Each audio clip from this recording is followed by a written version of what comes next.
नमस्कार, मैं doctor Vivek Sharma, Ayurvedic physician. आज का हमारा टॉपिक है कि नवरात्रे शुरू हो चुके हैं। नवरात्रों में हमारा खान-पान कैसा रहना चाहिए।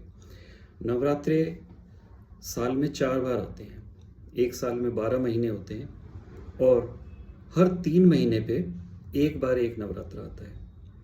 तो इसका अर्थ क्या हुआ कि हर ऋतु संधि पे जब सीजन चेंज हो रहा है, तो हर सीजन चेंज पे 9 दिन के नवरात्रे आते हैं।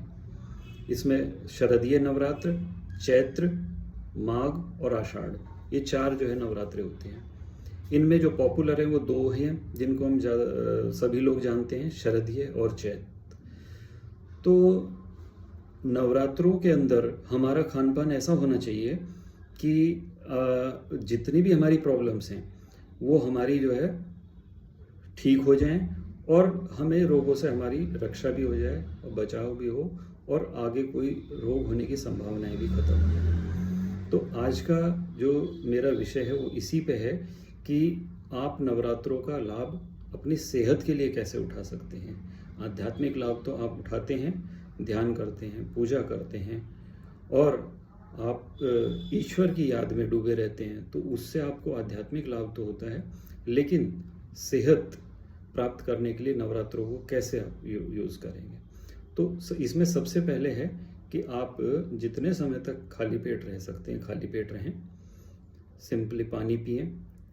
पानी थोड़ा थोड़ा करके बार बार पीना चाहिए। पानी बैठ के पीना चाहिए। पानी पीते समय जो है घूंट घूंट करके पीना चाहिए और उसको मुंह में यदि आप थोड़ी देर रोक सकते हैं जिससे कि वो उसकी थोड़ी थिकनेस बढ़ जाए, उसमें सलाइवा मिक्स हो जाए, तो और ज़्यादा बेटर है। आप उसको इस तरह से, उससे बॉडी आपकी अल्कलाइन होनी शुरू हो जाएगी। इसके साथ ही आप ये भी कर सकते हैं कि कुछ पानी जो है अपना आधा लीटर पानी या 1 लीटर पानी आप अपना एल्कलाइन वाटर तैयार कर लीजिए, जिसमें कि जैसे तुलसा है, कड़ी पत्ता है, पुदीना है, धनिया है या गाजर की स्लाइसेस हैं या खीरे की स्लाइसेस हैं, ये सब जो भी आपको अवेलेबल है वो आप एक पानी के बर्तन में भर के रख दीजिए और उसी में से थोड़ा थोड़ा पानी निकाल के पीते रहिए। बाद में 12 घंटे के बाद वो ख़राब हो जाता है, बाद में उसको जो है डिस्कार्ड कर दीजिए या अपनी सब्जी वगैरह में यूज़ करना तो आप कर सकते हैं। ये वाला पानी आपको थोड़ा थोड़ा करके अपना दिन भर आप पी सकते हैं। पानी के बारे में एक विशेष बात यह है कि कुछ लोगों का, जैसे मैं ओपीडी में देखता हूँ, तो उनका सोच इस तरह की है कि पानी फास्टिंग में यदि वो बहुत ज़्यादा पिएंगे तो बॉडी से टॉक्सिन्स फ्लश आउट हो जाएंगे। तो ये एक मिसकंसेप्शन है। ऐसा बिल्कुल नहीं है कि आप पानी यदि ज़्यादा मात्रा में पिएंगे तो आपकी बॉडी डिटॉक्सीफाई हो जाएगी और शरीर से जो है विषाक्त जो पदार्थ हैं, जो मेटाबॉलिक टॉक्सिन्स हैं, वो आपके आउट हो जाएंगे। ये आप बिल्कुल दिमाग से निकाल दें। बल्कि इसका नुकसान होगा। एक्सेस वाटर जब आप लेते हैं तो बॉडी की जो अग्नि है, जठराग्नि, जो हमारी मेन डाइजेस्टिव पावर है, जिसको काय अग्नि भी कहते हैं, वो आपकी वीक पड़ जाएगी, मंद हो जाएगी एक्सेस वाटर के कारण।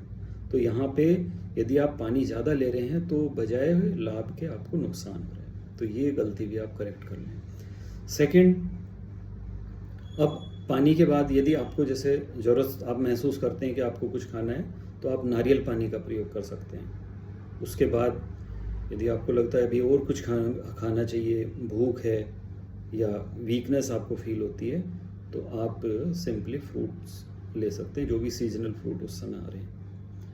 फ्रूट के बाद भी यदि आपको जैसे लगता है कि नहीं अभी और कुछ चाहिए खाने के लिए, कुछ होना चाहिए, तो आप सब्जी जो है जो सीजनल उस समय अवेलेबल हैं, जिस ऋतु संधि में आप नवरात्रे रख रहे हैं, उसी ऋतु संधि की जो भी सब्जियां अवेलेबल हैं वो बॉइल्ड सब्जियां आप यूज़ कर सकते हैं। उसमें हरी मिर्च वगैरह काट लीजिए, धनिया काट लीजिए और सिंपली जो है सब्जी जो है आप खाइए।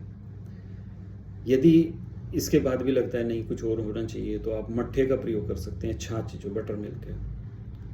इससे अलग आप दूध ले सकते हैं। तो इतना यदि आप आइटम लेते हैं और क्वांटिटी कम रखें और थोड़ा थोड़ा करके बार बार लें, कोशिश करें जितनी देर आप खाली पेट रह सकते हैं आप रहने की कोशिश करें।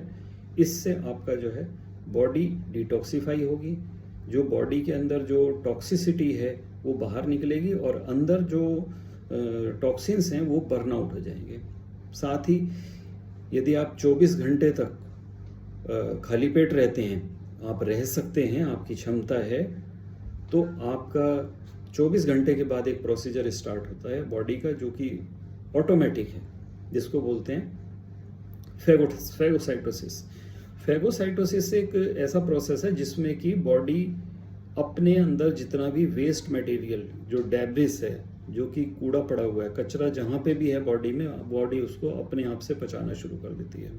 और वेट रिडक्शन का काम जो है बहुत फास्ट हो जाता है।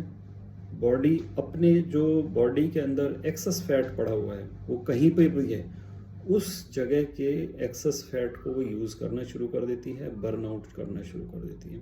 लेकिन ये आप अपनी क्षमता के अनुसार करें और कोशिश करें कि आपको वीकनेस ना आए, चक्कर ना आए, घबराहट ना हो, बेचैनी ना हो। यदि आप लॉन्ग फास्टिंग करते हैं तो कई बार जो है उल्टी का मन, नोजिया बनना शुरू हो जाता है। तो ऐसा ना हो, आप थोड़ा थोड़ा कुछ कुछ लेते रहें तो भी वो प्रोसीजर आपका चलता रहेगा। तो मेरी आप सबको शुभकामनाएं हैं और मैं आशा करता हूं कि आप यदि इस तरीके से नवरात्रि रखते हैं तो आपका एक तो वेट भी रिडक्शन होगा, एक्सेस फैट आपका कम हो जाएगा, काफ़ी सारी आपकी बीमारियों का जो वज़न आप लेके आप अपने जीवन में चल रहे हैं वो कम हो जाएगा। और नवरात्रे हैं भी स्पेशल डेज इसीलिए कि साल में 4 बार आते हैं, और ऋतु संधि पे यदि हम जो है खाली पेट रहते हैं या कम खाते हैं या इंटरमिटेंट फास्टिंग करते हैं कि आप जितने अधिक समय तक आप खाली पेट रह सकते रहते हैं, तो आपके जो जितने भी रोग हैं, वो किसी भी प्रकार का रोग है, वो अपने आप स्वतः जो है ठीक होना शुरू हो जाएगा। Thank you.